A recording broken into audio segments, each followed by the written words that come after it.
Het belangrijkste nieuws van Curaçao in het Nederlands. En dat u weer kijkt, we hebben het belangrijkste nieuws voor u op een rij gezet. En we beginnen met het bericht: buschauffeurs vrezen prijsstijgingen. Dat meldt u is de stijging van diesel en benzine een dodelijke klap voor de chauffeurs van kleine bussen. Hij deed deze uitspraak naar aanleiding van de aankondiging van de regering afgelopen vrijdag dat in april prijsstijgingen worden verwacht voor benzine en diesel, maar ook voor elektriciteit en water. Volgens Everits is deze verhoging verwoestend. Slechts 2 weken nadat de Verenigde Staten Iran begonnen te bombarderen, wordt ineens gezegd dat de brandstofprijzen omhoog moeten. Normaal gesproken zitten 3 maanden tussen de prijsstijging van de inkoop en de gevolgen op de internationale markt. Volgens hem is er meer aan de hand en het stoort hem dat de regering hiermee misbruik maakt van de bevolking. Ook stelt hij dat de buschauffeurs al 8 jaar geen tariefsverhoging hebben gekend.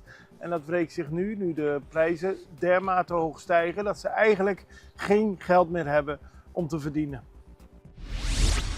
Geen duidelijkheid over mishandelde baby.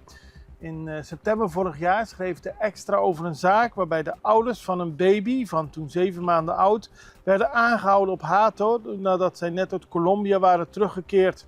Ze werden verdacht van mishandeling van hun kind. Beide ouders werden vastgezet in het kader van een onderzoek. Tot op de dag van vandaag houden beide ouders vol dat zij hun eigen kind nooit hebben mishandeld. De detentie is opgeschort, maar het is nog steeds onduidelijk wat er precies gebeurd is. Ze heeft het kind een litteken op het oog en dat heeft geleid tot het verlies van het gezichtsvermogen. De ouders blijven volhouden dat zij niet weten hoe dit litteken is ontstaan. Ook was er sprake van bloedingen in het hoofd van het kind. Het kind heeft dus nu geen gezichtsvermogen meer. De vader mag het kind niet meer zien, de moeder alleen onder toezicht van professionals. Nummerplaten zijn gearriveerd. Afgelopen donderdag meldde de Extra nog dat de voorbereidingen in volle gang zijn om binnenkort te beginnen met de uitgifte van nieuwe kentekenplaten. Vrijdag zijn de laatste 2 containers aangekomen bij het Las Vegas Shopping Center. Dus alles lijkt erop te wijzen dat er binnenkort kan worden begonnen met de distributie van de kentekenplaten.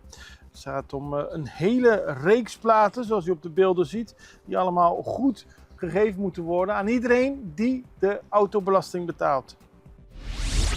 Ernstig ongeluk op de Santa Rosaweg. Dat gebeurde afgelopen weekend. De politie kreeg zaterdagavond de melding dat er een voertuig over de kop was geslagen bij de Santa Rosaweg en dat er mogelijk een gewonde was. Aangekomen troffen zijn SUV aan die op zijn dak lag en een Kia Soul die op enige afstand stilstond. Volgens de informatie ter plaatse botste de SUV tegen de Kia, waarna deze hard tegen een lantaarnpaal reed en vervolgens over de kop sloeg. De bestuurder van de SUV raakte gewond en moest met een ambulance naar het CMC vervoerd worden. Kogelhulzen voor een huis in de Architectenweg. Dat was afgelopen weekend aangetroffen. Op de Architectenweg en op de Kaya Kooiman lagen een flink aantal hulzen op de grond. Er zijn aanwijzingen dat in de vroege ochtenduren onbekenden daar zijn geweest en schoten hebben gelost in beide straten. De politie heeft in totaal 8 hulzen veiliggesteld. Het gaat om kogelhulzen en op de beelden ziet u de politie die bezig is met het in beslag nemen. De zaak wordt onderzocht. Martina biedt excuses aan over Away Kit. Het was veel te doen over het nieuwe mooie uittenu van het Curaçaose nationale team. Maar toch heeft de voorzitter van de FFK, de voetbalbond, zaterdag excuses aangeboden voor de wijze waarop de zaken zijn verlopen. Er was vertraging bij het publiceren via de officiële platforms van de FFK, terwijl het wereldwijd al naar buiten was gekomen hoe mooi deze shirts eruit zien. Hij zegt dat dat beter had moeten worden aangepakt. Dit had niet mogen gebeuren. Er was een toolkit opgesteld, een persbericht met, in verschillende talen met foto's, video's en dergelijke. Maar die is vanwege een interne fout niet verstuurd. Blijft feit staan dat het nieuwe uitshirt van Curaçao, gemaakt door Adidas, er prachtig uitziet. Atjutai Denicia wint Cantador Mayo 2026. En dat is voor de 3e keer dat Denicia de prijs gewonnen heeft. De CU liederenwedstrijd vond de afgelopen week plaats met 3 voorrondes. En afgelopen zaterdag een finale. Die werd gehouden in de Kunuku di Chommy Seridomi. De winnaar is dus Atjetai Tenisia en de nummer werd geschreven en gecomponeerd door Donja Elisia Isenia en Virgil Wijngaarden. Een mooi trio die dus nu op deze manier een meer dan welkome prijs voor de Nisia heeft binnengehaald. Derde keer gewonnen, hartstikke gefeliciteerd. Wij gaan even naar een break, we zijn zo bij u terug. Toen ik op zoek was naar een auto heb ik eigenlijk rondjes gereden om het eiland. Mijn vader vertelde dat ze hier hele betrouwbare Chinese auto's verkochten. Dus toen ben ik ingestapt. Er was eigenlijk al direct een klik, voelde me heel erg welkom. Geen enkele vraag was te veel. Als ik tussendoor ook even appte omdat ik vragen had, werd het direct beantwoord. Hele fijne service, heel vriendelijk. Ja, ik ben heel blij mee. En voor mij heb ik vooral gekeken naar de prijs-kwaliteitsverhouding voor een auto. En Dongfeng biedt heel veel functies voor een betaalbare prijs. En dat maakt het voor mij heel erg interessant. Daarnaast heb ik ook heel veel research gedaan online. En kwam Dongfeng er ook echt als een betrouwbare goede partij uit met goede reviews.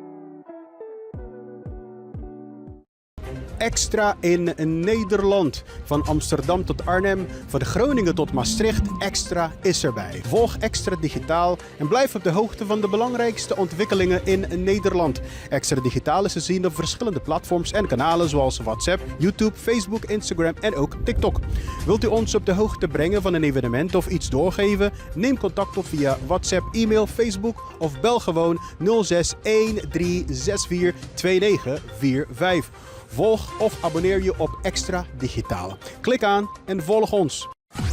From the field to the road. Drive like a champion. With Select Automotive. Select Automotive e Banco de Caribe tá invitado na nosso primeiro car show de Anha. Passa na Banco de Caribe essa linha, já sabra, 28 de março, de 10 horas ainda até com 6 horas da tarde. E será conhecido o modelo mais popular de Volkswagen, Audi, Seat, GAC e Mazda. Recebi televisão 65 inch com compra de auto e também desconto off cashback de 10.000 florin. Aproveitar de interesse favorável, financiamento de 7 anos e oportunidade para ser fiança com zero na mão. Não está guardado, já sabe, 28 de março, na Banco de Caribe Salinha.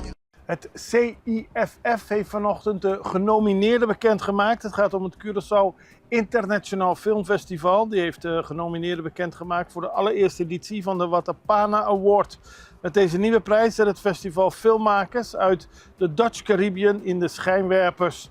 De genomineerden voor de Watapana Award zijn uit Curaçao Ramses Petronia, uit Sint Maarten Peter Sagnia, uit Curaçao Clayton Ignacia en Elisabeth Francisco, uit Suriname Luel Monsanto en uit Curaçao Titel del Mar, uit Curaçao Samuel David Baromeo, uit Nederland Mira Fanta Bodian, uit Curaçao Anu Kruithof en uit Bonaire Lorenzo Mitiga en Elisabetta Macari. De winnaars worden bekendgemaakt tijdens het festival en dat vindt plaats van 14 tot en met 19 april. De uitreiking van de prijs is op zaterdagavond 18 april.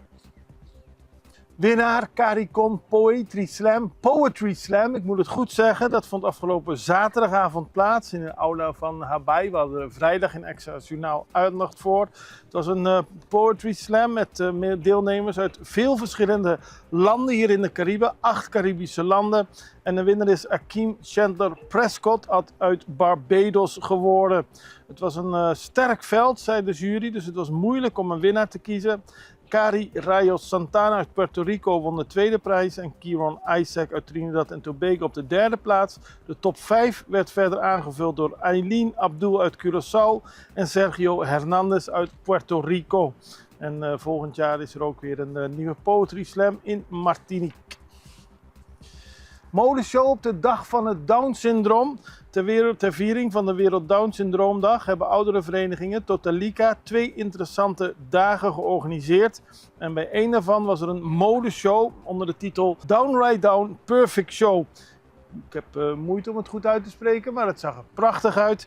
Schitterende personen met het syndroom van Down op de catwalk en lieten zij zien dat iedereen perfect is zoals hij of zij is. Dat is waar. Saba werkt aan de Black Rocks Harbor en dat is een groot project op Saba. Er is veel over te doen. Het moet voor het orkaanseizoen 2027 afgerond zijn. Het gaat om golfbrekers, maar vooral om een hele nieuwe stevige haven waarvoor heel veel grote stenen uit Statia moeten komen. Het project wordt gefinancierd door het ministerie van Infrastructuur en Waterstaat en het ministerie van Binnenlandse Zaken en Koninkrijksrelaties. En richt zich op de bouw van de golfbreker op dit moment. En dat is ter bescherming van de nieuwe haven tegen orkaangolven. Dan gaan we nog naar internationaal nieuws. Want de operaties tussen Ecuador en Amerika hebben geleid tot inbeslagname van 3 ton drugs. Zoals u weet hebben Amerika en Ecuador aangekondigd dat ze gezamenlijk de drugshandel gaan aanpakken.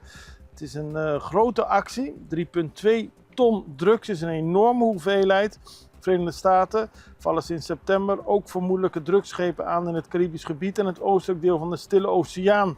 Dat heeft al tot 150 doden geleid. U weet het nog, toen ze ook hier in het Caribisch gebied zelf boten aanvielen. Dat doen ze dus ook in de Stille Oceaan om Ecuador te helpen bij de strijd tegen drugs. In de afgelopen jaren is Ecuador uitgegroeid tot het meest gewilde doorvoerroute in het oostelijk deel van de Stille Oceaan. In 2025 heeft het land ongeveer 227 ton drugs in beslag genomen. Enorme hoeveelheden. Dit was Extra Journaal. We zijn er morgen weer en ik hoop u ook het allerbeste. Tot ziens.